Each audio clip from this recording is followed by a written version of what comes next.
So I am studying Augustine, and I'm in the final chapter in the final book of his great work, The City of God. Book number 22, chapter 30. On this edition, page 544.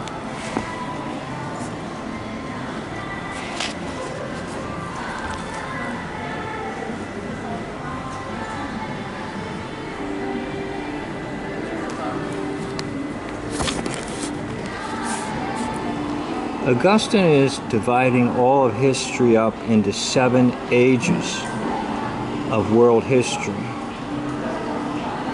And we're going to look at those 7 ages. I made notes over here, but this is where you can find the information if you'd like to read it for yourself.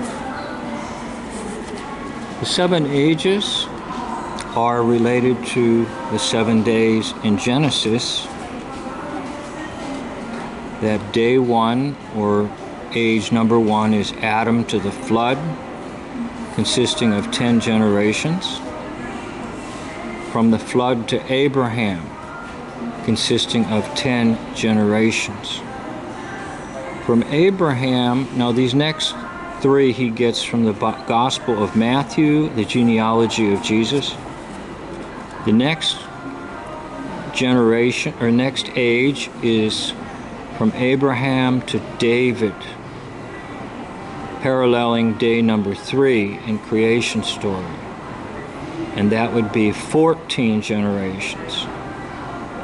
Age number 4 would be from David to Babylon captivity, consisting of 14 generations. Again, back to the Gospel of Matthew, the genealogy of Jesus. That's where he gets 3, 4, and 5. From the captivity in Babylon to the incarnation, or the birth of Jesus, 14 generations. Now, the next age, or the 6th age in the 7 ages of world history, paralleling the 7 days of creation, would be from the birth of Jesus to St. Augustine's time.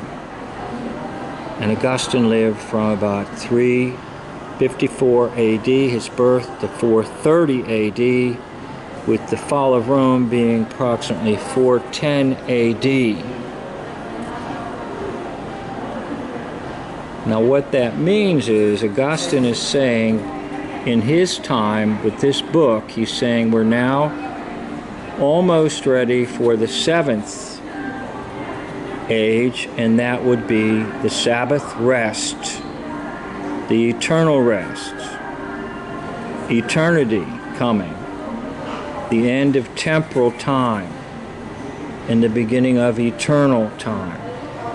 Okay, so we're in day 6 of a 7-day cycle, and Augustine will admit he has no idea how many generations day number 6 will be.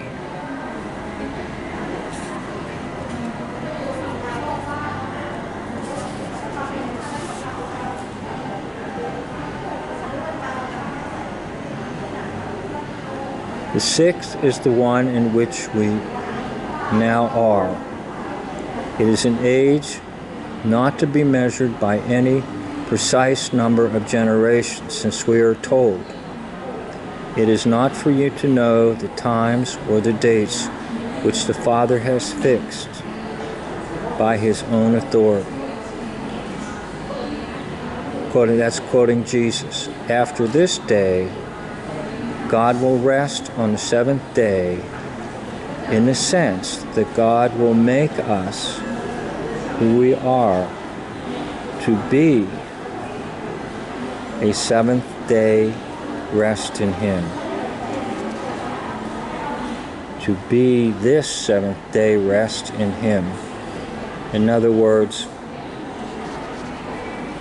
even the pattern of the book of Genesis reveals to us that ultimately God's goal is for us to enter into his rest. And that's what it says in the Psalms about entering into his rest. And one of the things about the Israelites in the wilderness was they were constantly rebelling. And because of their rebellious spirit, they could not enter into God's rest. So the seventh age of world history is an age of complete rest, forever rest, meaning resting in God forever, in peace, joy, praise, honor, and worship. So if you're following Augustine's thinking, we're still in age number 6, waiting for age number 7. It might have been his way of saying in his time, we are close to the second coming of Jesus Christ. And incidentally, he talks about the 8th day and the eternal day of the resurrection of Jesus Christ. And I'm a little bit unclear on that, but it seems to me that he's saying Christ sort of came out of time and broke the 7-day cycle and rose from the dead. And because he arose from the dead, that is the key that brings us out of the 6th age into the 7th age, the age of rest. We enter into that rest with God Almighty.